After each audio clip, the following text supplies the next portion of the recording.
Hello student, welcome back to my channel. So today we will discuss here about the next topic of chapter 4, moving charges and magnetism.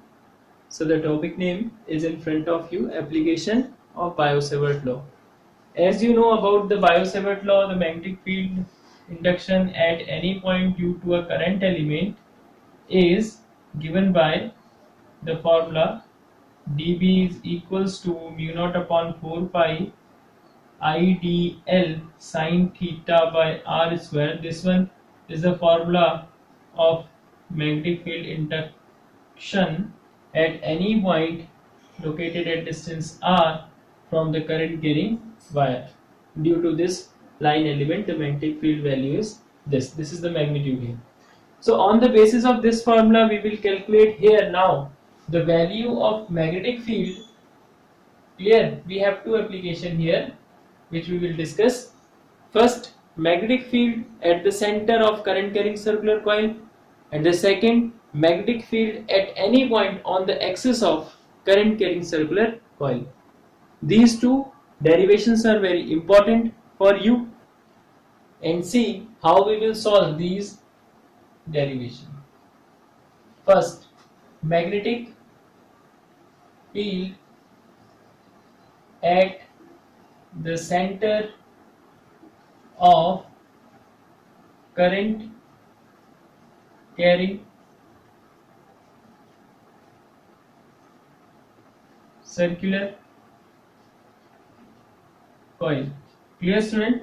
This is our first derivation which I will explain in front of you, in which we will calculate the magnetic field intensity at the center of current carrying circular coil. So student, here we have a current carrying circular coil in which the current is flowing from A to B, means the direction of current is clockwise direction. So due to this current, we will calculate the magnetic field at the center of current carrying circular coil. So for that we can consider this current carrying circular coil is made up of small line elements which is in front of you of length dl. Suppose we imagine, so one of the line element of length dl, we will calculate first the magnetic field at the center of circular coil of radius suppose r. तो हम यहाँ पे सबसे पहले एक किसी line element के through centre पे मैग्नेटिक फील्ड फाइंड आउट करेंगे इंडक्शन. उसके बाद फिर हम पूरी कॉइल के लिए जो आपके पास छोटे छोटे लाइन एलिमेंट से मिलकर बनी हुई है, आपको दिखा रखा है डायग्राम में डॉटेड लाइन में कन्वर्ट करके, तो इसके थ्रू हम फाइंड आउट कर लेंगे. तो पहले आपको पता है कि जब करंट आपके पास यहाँ पे इस कॉइल पे फ्लो हो रही है, ठीक है, तो उसको कहेंगे करंट कैरिंग कॉइल. अब हमने यहाँ पे कोई एक एलिमेंट डीएल कंसीडर किया हुआ है. जब उससे करंट पास हो जाएगी तो उस करंट के साथ जो डीएल की वैल्यू यानी आइडियल वेक्टर, उसको क्या बोलेंगे हम? Current element. ठीक है student, and you know that due to this current element at the distance r, suppose here at point O, the magnetic field induction is given by Biot-Savart law. ठीक है student, and the formula is dB is equal to mu naught upon 4 pi IDL sine theta by r square. This is the basic formula, and you know this is the tangent on the circular circumference. So we can say that the angle between the radius and the tangent is 90 degree. Since here theta is equals to 90 degrees, so formula format will be dB is equals to mu naught upon 4 pi into IDL over r square. Point is clear? So after that, see here, this is the value of magnetic field induction at point O due to this current element. After that, therefore, the magnetic field at point or you can say at the center of coil due to whole circular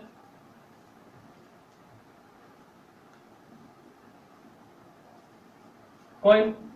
Now see, this will be the integration of the magnetic field due to a current element, because as I have already discussed in front of you, this circular loop is made up of small line elements. So when we calculate the total magnetic field induction at the center of this circular coil due to the all line elements which is in front of you, I have drawn with the help of dotted symbol. So that will be the integration of this value. So it will be mu naught over 4 pi I over r square. These values are constant values and I will substitute here dl.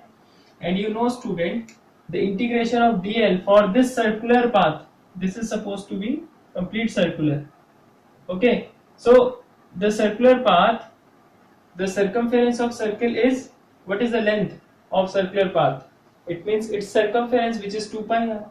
So I will write here 4 pi I over r square into 2 pi r. Integration of dl is equal to 2 pi r, that's why. So here you can cut I over 2 times is 2r, mu naught I over 2r. This is the value of magnetic field induction at the center of current carrying coil due to the line element, due to this one is the formula of magnetic field induction at the center of current carrying circular coil. Now student, if suppose there are n number of turns, if n be the number of turns in coil, then B is equal to mu naught Ni over 2r. Then we will multiply the value of n by this formula. Point is clear. Now the point comes about the direction of magnetic field, which I have been shown here by cross symbol. So direction of magnetic field कैसे find करेंगे, देखिए उसे. Direction of magnetic field के लिए आप क्या करेंगे कि आप यूज करेंगे यहाँ पे right hand thumb rule. According to right hand thumb rule, अगर आपके पास करंट की डायरेक्शन क्या है, वर्टिकली अपवर्ड डायरेक्शन में है, तो डायरेक्शन ऑफ मैग्नेटिक फील्ड क्या होगी इसमें आपके पास, परपेंडिकुलरली इन डाउनवर्ड डायरेक्शन और इनवर्ड डायरेक्शन. अगर डायरेक्शन आपके पास क्या है, वर्टिकली डाउनवर्ड है, तो मैग्नेटिक फील्ड की डायरेक्शन क्या होगी, वर्टिकली और यू कैन से परपेंडिकुलरली इन आउटवर्ड डायरेक्शन. तो इस कंडीशन में आपको देखिएगा अपनी जो फोर फिंगर की डायरेक्शन है, ठीक है. You know the formula of right hand thumb rule. If we hold a current carrying wire by our right hand, so we can represent the direction of magnetic field lines. The lines will be represented by the folded finger of the right hand. So here if we show the direction of magnetic field lines vertically in downward direction. Point is clear. So this one be the direction of magnetic field at the center of circular coil. If the direction of current will change in this loop or circular coil, then the magnetic field direction will also change. Point is clear. So here we have one relation, B is inversely proportional to R, and if you want to show the graph of B and R in this condition, then you can show that this is like this curve, x-axis, y-axis, and this is the curve between B and R. Now students, see the next part of the application. Next application is magnetic field at any point on the axis of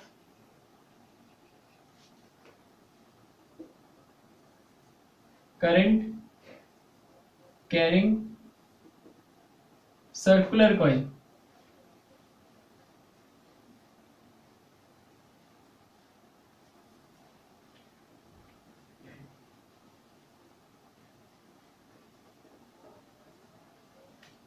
clear student? अब इस condition में क्या करेंगे हम, हमारे पास जो case है magnetic field find करना है due to this current carrying coil at any point on the axis, और you can say at any point on its axis. तो यहाँ पे हमारे पास करंट कैरिंग सर्कुलर कॉइल है, ठीक है स्टूडेंट, इसके एक्सिस पे कोई पॉइंट है, सपोज एक्स एक्सिस हमने कंसीडर कर लिया, ठीक है, और एक करंट कैरिंग कॉइल है, तो उसकी जो रेडियस होगी स्टूडेंट, यहां से थोड़ा सा आप डायग्राम प्रॉपर ड्रॉ करिएगा, radius of current carrying coil, this is the centre, and radius हम यहाँ पे गेस कर लेते हैं ए है, और उसके सेंटर से एक्स डिस्टेंस पर कोई एक पॉइंट पी है जिसपे हमें मैग्नेटिक फील्ड इंडक्शन फाइंड करना है due to this current carrying coil, ठीक है। अब आपको पता है स्टूडेंट, यहाँ पे जो करंट कैरिंग कॉइल है छोटे छोटे लाइन एलिमेंट से मिलकर बनती है, अगर उसमें करंट पास हो रही है तो आप कह सकते हैं कि जो करंट पास होने पर उस लाइन एलिमेंट का नाम हो गया करंट एलिमेंट, तो छोटे छोटे करंट एलिमेंट्स हैं। तो अब हम इनके इस केस में क्या करेंगे, दो डायमेट्रिकली अपोजिट करंट एलिमेंट लेते हुए इस डेरिवेशन को करेंगे, ठीक है। पहले हम किसी सी और डी पॉइंट पे दो डायमेट्रिकली अपोजिट करंट एलिमेंट ले लेते हैं, थोड़ा सा डायग्राम आप प्रॉपर रखिएगा।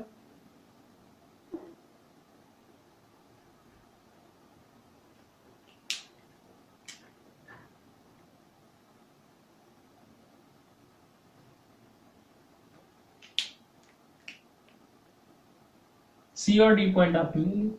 अब इस सी और डी पॉइंट से आप चेक करेंगे कि जो पी पॉइंट हमने गेस किया हुआ है एक्सिस पे, उस पी पॉइंट का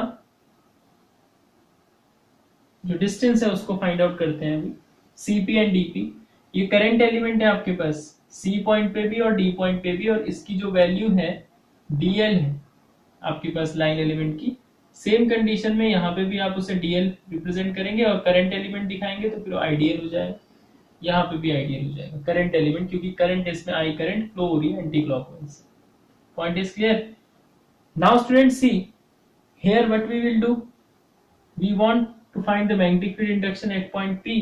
तो हम ये कहेंगे कि जो आपके पास यहाँ पे जो वैल्यू है, ठीक है, आपका जो एंगल सी पी ओ है पी पॉइंट पे, सीपीओ एंगल की वैल्यू फाई कंसीडर कर लेंगे, ऐसे ही डी पी ओ की वैल्यू हम एंगल की फाई कंसीडर कर लेंगे।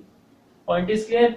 अब कंडीशन स्टूडेंट थोड़ा सा यहाँ पे देखिएगा, जो ये सीपी डिस्टेंस है, ठीक है, सीपी डिस्टेंस है ये ओसी सेंटर से आपके पास सपोज इनिशियली ये थीटा एंगल बनाती है, बट जब हम इसकी स्पेशल कंडीशन ये लेंगे कि अगर यहाँ पे centre of circular loop is very small और circular loop is small, means center of circular loop is small, that time theta will be 90 degree. उसको कंडीशन को अभी ऐड करेंगे और उसके बाद डेरिवेशन स्टार्ट करेंगे।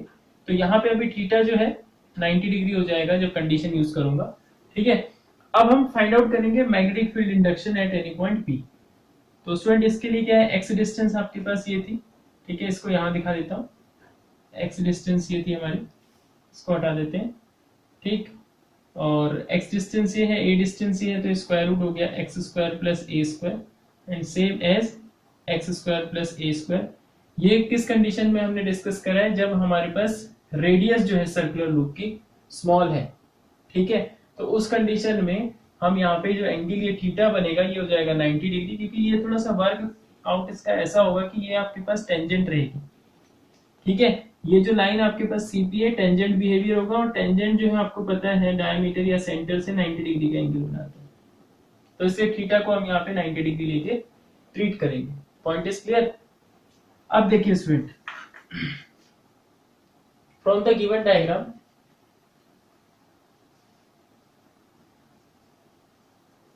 अभी डायग्राम और कंप्लीट होगा, wait. From the given diagram a circular loop of radius a and we want to calculate the magnetic field induction at point p।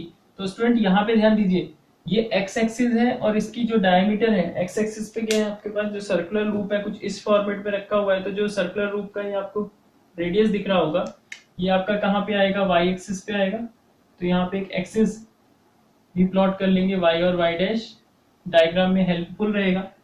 अब जब हम इसमें फाइंड आउट करेंगे स्टूडेंट मैग्नेटिक फील्ड, इस P पॉइंट पे check करेंगे, तो magnetic field आपको पता है करंट कैरिंग सर्कुलर लूप है, P पॉइंट पे जो मैग्नेटिक फील्ड आएगा वो क्या होगा, इस P पॉइंट पे जो मैग्नेटिक फील्ड होगा वो आपके पास जो लाइन ज्वाइनिंग है, ठीक है, आपके पास CP, क्लियर, लाइन एलिमेंट और the line joining the point to the line element, ठीक है, इस उसके क्या होगा, परपेंडिकुलर होगा। तो इसकी जो डायरेक्शन है हम लोग गेस कर लेते हैं, ये डायरेक्शन आपके पास इस फॉर्मेट में आपको परपेंडिकुलर लुक दे रही है, ठीक है, this is the direction of magnetic field.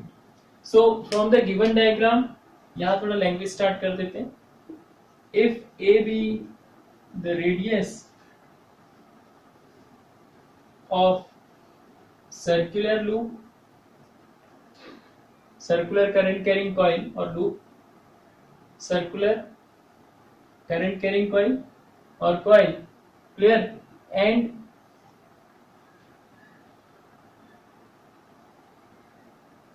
IDL be the current element at point C and P। तो इनिशियली हम इस करंट एलिमेंट के लिए डिस्कस करेंगे।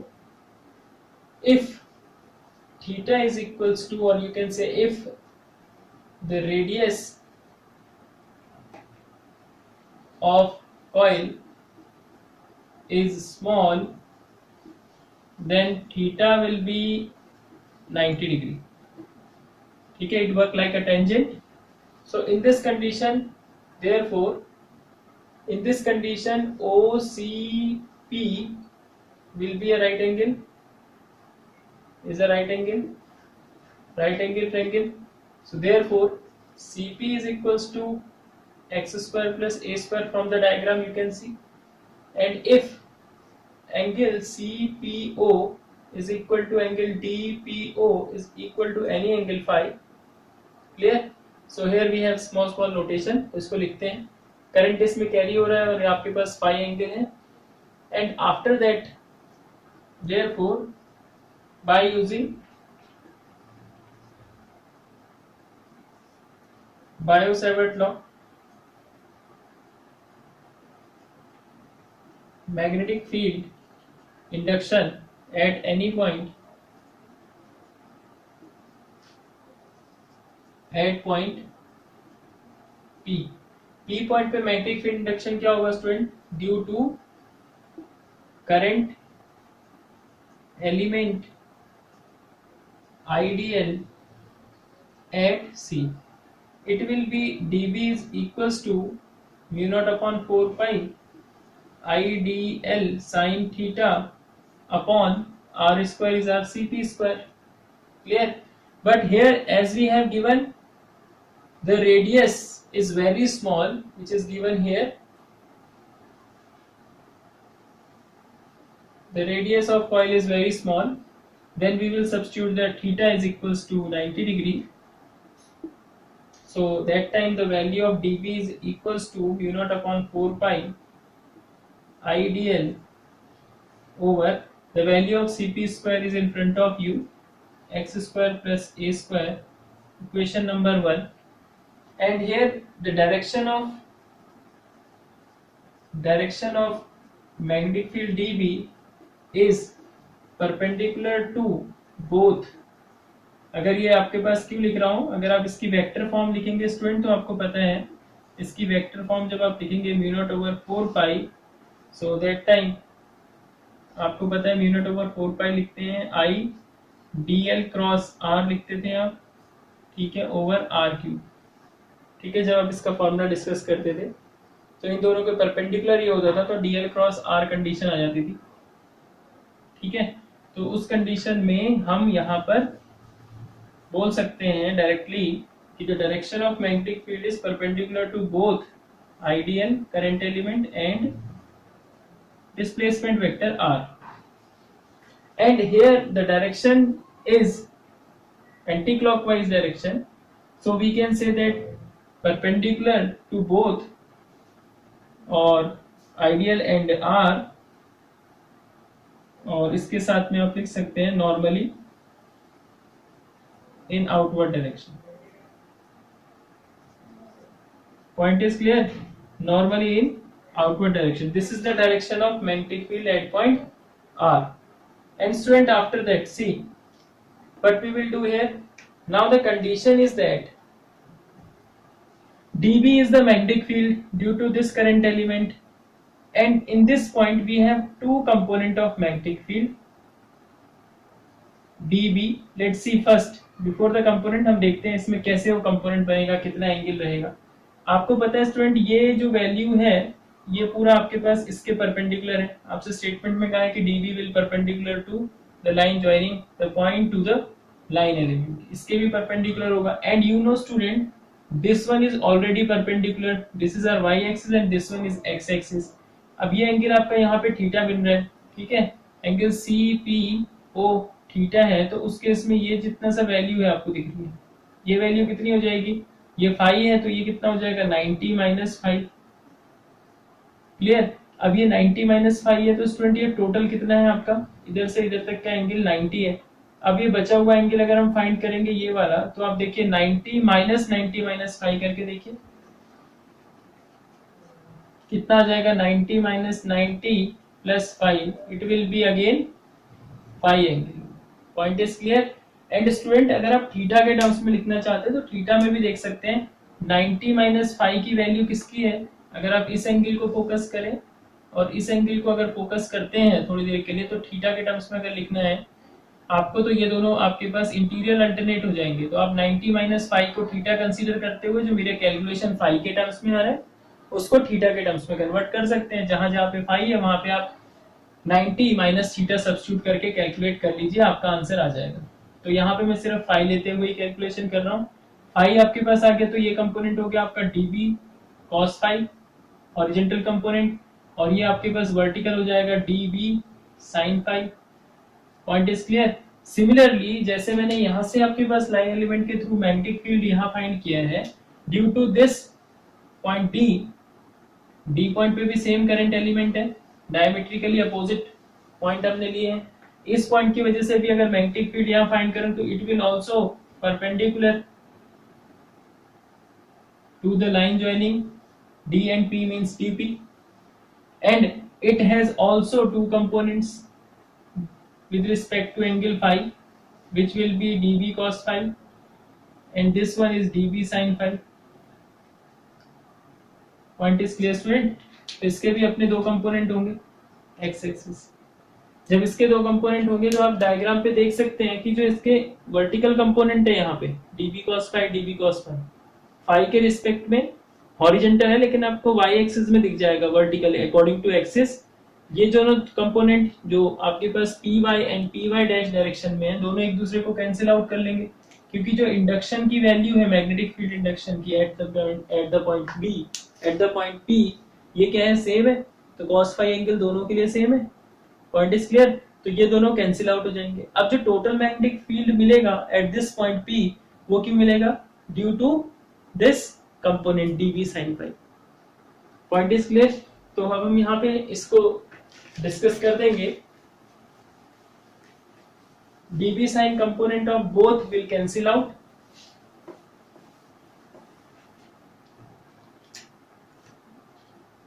At point P,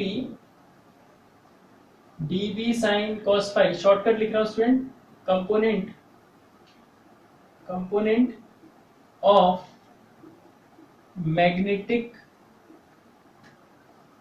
field induction due to diametrically opposite points C and D will cancel out each other. So the total magnetic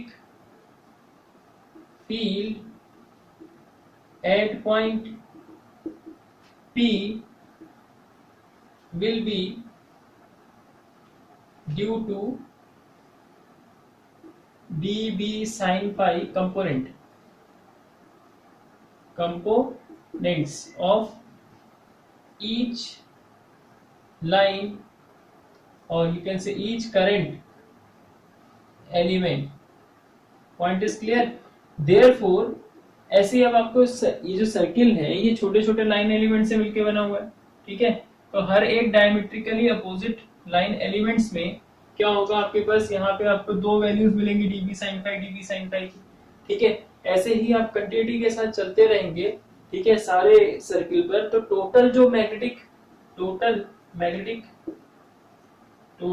magnetic field induction मिलेगा, total magnetic field induction at P due to current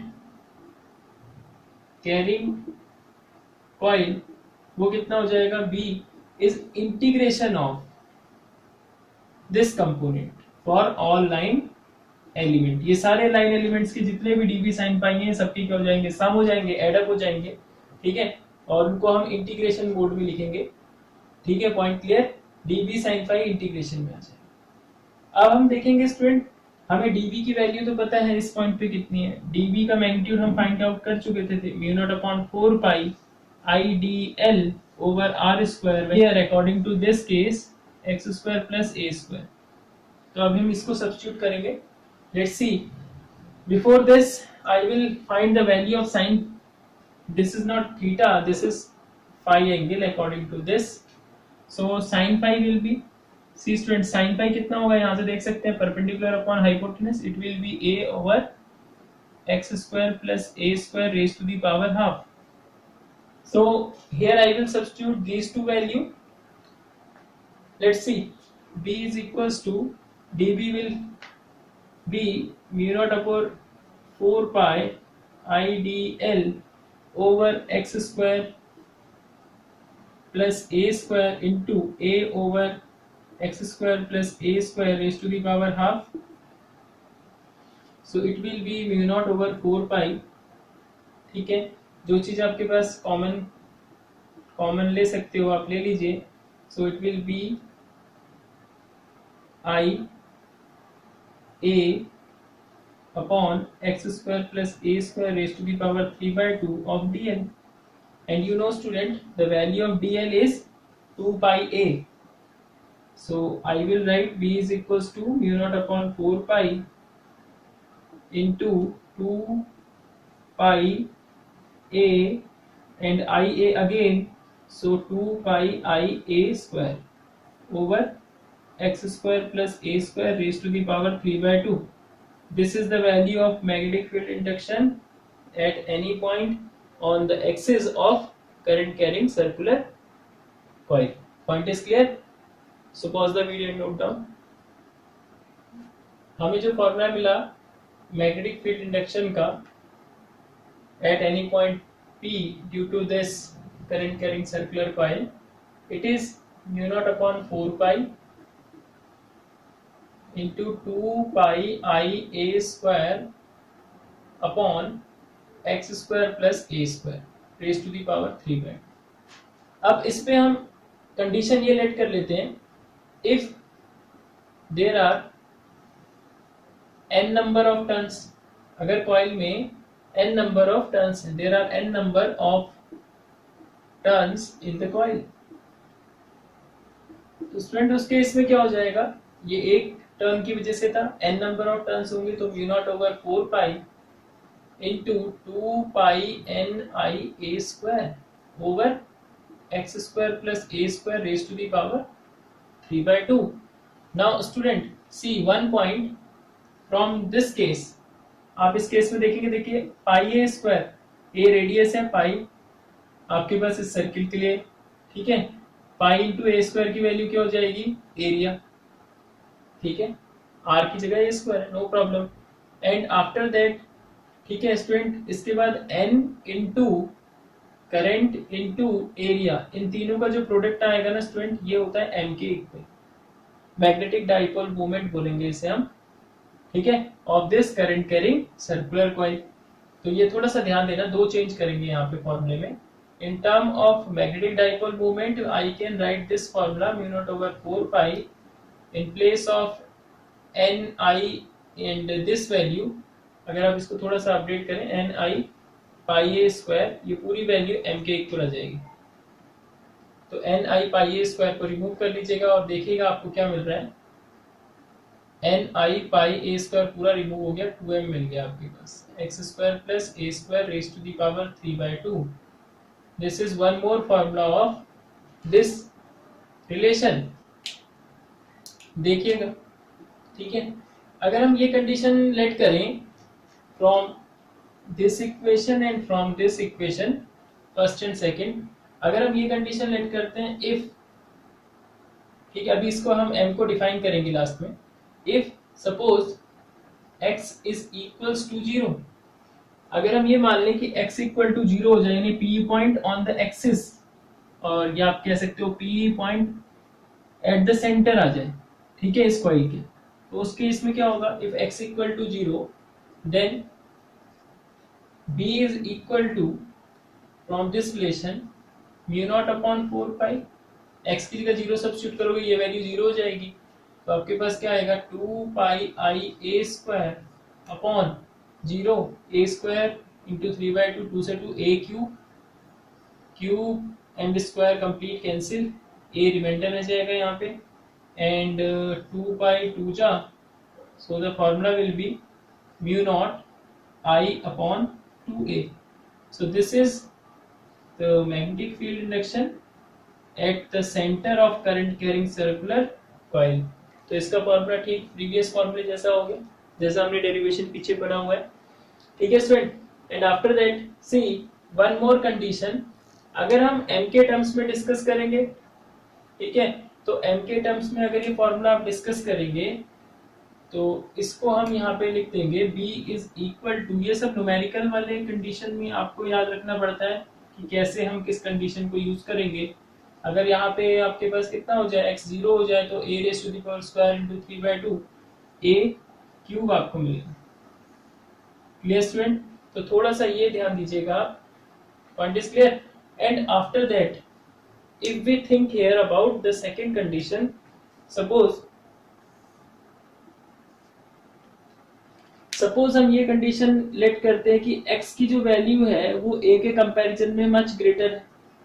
if x is much greater than a, that times the value of a square is negligible as compared to x square, so we will write here the value of b from first relation, mu naught over 4 pi, point clear, 2 pi I a square upon x square, अगर a square से ज्यादा है तो इसको eliminate कर देंगे इस condition में, और यहाँ x raise to the power 3 आ जाएगा, एक फॉर्मूला ये मिलेगा। और अगर आपको मैग्नेटिक डाइपोल मूवमेंट के टर्म्स में लेना है तो आप इस फॉर्मूले में चले जाएंगे, यहाँ पे भी a को एलिमिनेट कर देंगे, x raise to the power q आ जाएगा,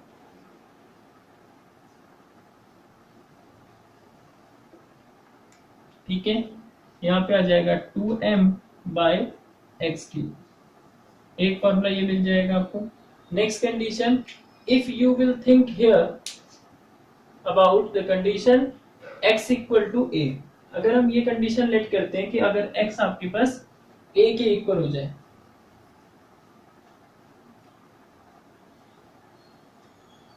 तीसरी कंडीशन हम इसमें लेट कर सकते हैं, if x equals to a, यानी जो डिस्टेंस है वो आपके पास रेडियस के इक्वल हो जाए।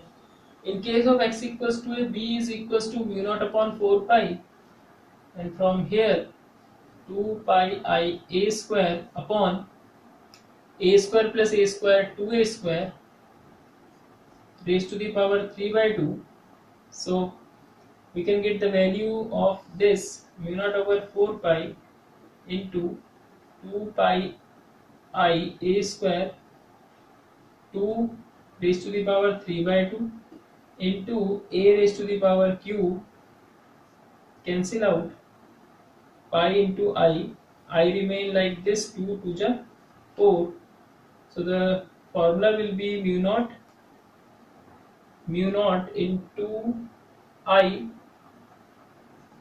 into I upon 2 into 2 raised to the power 3/2, means 1 plus 3/2, 2 1 ja 2 plus 3, 5/2.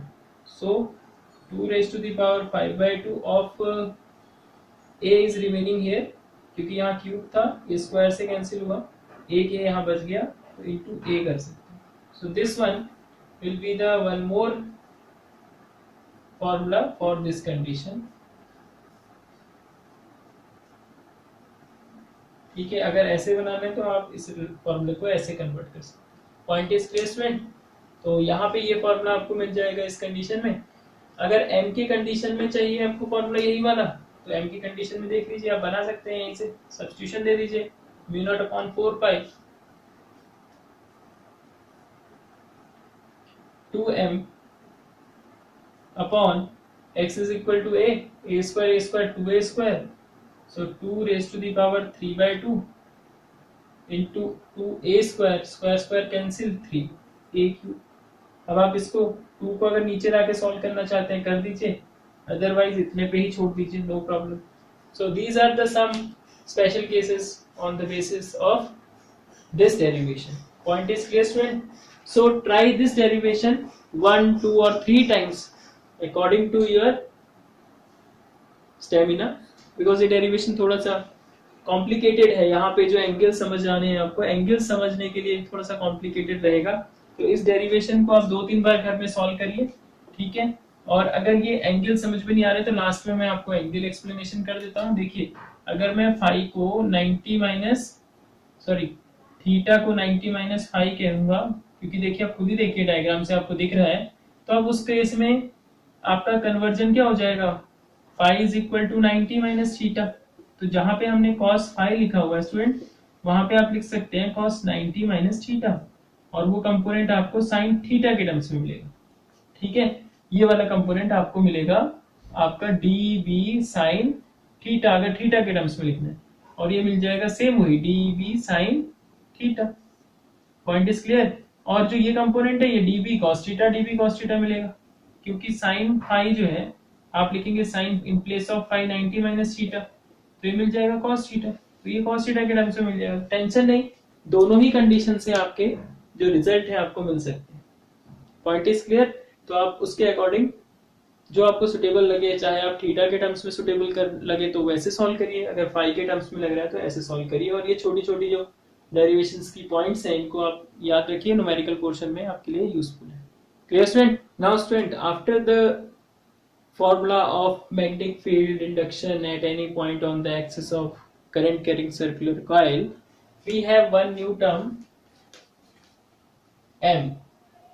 ठीक है, m हमें एक नया टर्म मिला था उसमें, which is equals to nia. So here m is called magnetic dipole moment. Magnetic dipole moment. So clear student, magnetic dipole moment, if we think about the magnetic dipole moment here, so we can see that it is magnetic dipole moment. यहाँ पे जो m आपके पास find out हुआ था, हमें m is equal to nia, जिसको हम magnetic dipole movement बोल रहे थे. किसका है magnetic dipole movement? Of current carrying circular coil. तो इसको हम डिफाइन करेंगे कि magnetic dipole movement of a current carrying circular coil क्या है. It is the product of, according to this formula, it is the product of एक नया term मिलेगा आपको स्टूडेंट, एम्पियर टर्न. तो ये थोड़े थोड़े की पॉइंट्स आप याद रखिएगा. एम्पियर टर्न्स क्या होगा आपके पास, I into n, means n into i को एम्पियर टर्न्स बोलेंगे, and the area of cross section of the coil. Point clear. तो यहाँ पे जब आपके पास कॉइल का magnetic dipole movement m n i a के इक्वल होगा, तो मैग्नेटिक डाइपोल मूवमेंट जो कॉइल है वो खुद किसकी तरह काम करेगी. अगर कॉइल के पास मैग्नेटिक डाइपोल मूवमेंट है तो आप ये लिख सकते हैं, thus due to this magnetic dipole moment, इस मैग्नेटिक डाइपोल मोमेंट की वजह से coil regarded as a magnetic dipole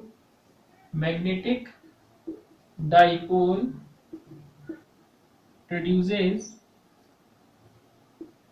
magnetic field. Point is clear? Now student, see, if we think about the graph between the B and X, so for this, you know that in this condition or in this situation, the magnetic field at any point on the axis of a current carrying coil is B is equals to mu naught upon 4 pi 2 pi n I a square over x square plus a square raised to the power 3 by 2. So if we plot the graph between B magnetic field and X, so for this condition the graph, you should remember the graph formation student, how the graph will represent.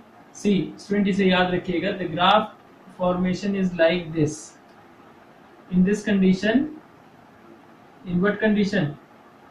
The condition between B and X. For the magnetic field intensity or induction at any point on the axis of current carrying circular coil student. Point is clear? So this is the graph, and after that student you can add one thing here. If you will see the SI unit of this formula, तो इसकी यहाँ पे SI unit भी इसी में add कर देते हैं. तो SI unit अगर इसकी देखेंगे तो क्या होगा, ampere into metre square. So the SI unit is ampere meter square. Point is clear? And this one is the graph between B and X. This one is X and this one is also X, positive X and negative X direction. So after that student, see one thing, if suppose we think about the direction of current in a circular coil and we want to see the pole of the circular coil phase, मतलब अगर किसी circular coil में current की direction clockwise है या anti clockwise है, तो उस सर्कुलर जो कॉइल है उसका जो फेस हमें दिख रहा है वो किस पोल को रिप्रेजेंट करेगा. अगर इसके लिए हम रिप्रेजेंट करें तो देखिए, जब क्लॉक डायरेक्शन ऑफ जो आपके पास करंट है वो क्या है, क्लॉकवाइज है, तो वो वाला जो फेस है वो हमें साउथ पोल रिप्रेजेंट करेगा. एंड जब आपके पास एंटी क्लॉकवाइज है तो जो कॉइल का फेस है वो हमें नॉर्थ साउथ, नॉर्थ डायरेक्शन या नॉर्थ पोल को रिप्रेजेंट करेगा. तो पॉइंट इज क्लियर स्टूडेंट. बाकी आपको स्ट्रेट करंट कैरिंग कंडक्टर वाली कंडीशन पता है, जो आपका करंट आपका वर्टिकली अपवर्ड डायरेक्शन में यानी इस मोशन पे जा रही है फ्रॉम x टू y, तो आपके पास उस करंट कैरी कंडक्टर के चारों ओर मैग्नेटिक फील्ड आपका राइज हो जाता है और उसकी डायरेक्शन को हम आप राइट हैंड थंब रूल से भी रिप्रेजेंट करते हैं. और यहाँ पे अगर इसकी डायरेक्शन y टू x होगी तो उस केस में भी जो मैग्नेटिक फील्ड की डायरेक्शन है वो same right hand thumb rule से होगी और बट डायरेक्शन अपोजिट होंगी. ठीक है, इसकी अगर डायरेक्शन को आप स्टडी करें तो अगर होल्ड करें करंट कैरी कंडक्टर को अपने राइट हैंड थंब में, तो इसकी जो डायरेक्शन दिखेगी आपको, आपकी जो डायरेक्शन होगी इसकी, ठीक है स्टूडेंट, वो क्या होगी, आपका वर्टिकली ये जो आपका फोल्डेड फिंगर है, ये फोल्डेड फिंगर आपके पास यहाँ से क्रॉस होकर वर्टिकली डाउनवर्ड डायरेक्शन जा रही है. ठीक है, you can see like this, fold होके नीचे की तरफ जा रही है तो इसकी डायरेक्शन ये है, और इसकी डायरेक्शन आपका फोल्ड होके क्या है ऊपर की तरफ आ रही है. ठीक है, तो आपके पास इसकी डायरेक्शन वर्टिकली अपवर्ड डायरेक्शन में हो जाएगी. तो पॉइंट इज क्लियर स्टूडेंट. तो ये आपके पास कुछ पॉइंट्स थे यहाँ पे जिससे हम मैग्नेटिक फील्ड डायरेक्शन को फाइंड आउट कर सकते थे और पोल को फाइंड आउट कर सकते थे. This one is the curve between the magnetic field and the distance x in case of magnetic field induction at any point due to a current carrying circular loop. So student, pause the video and note down.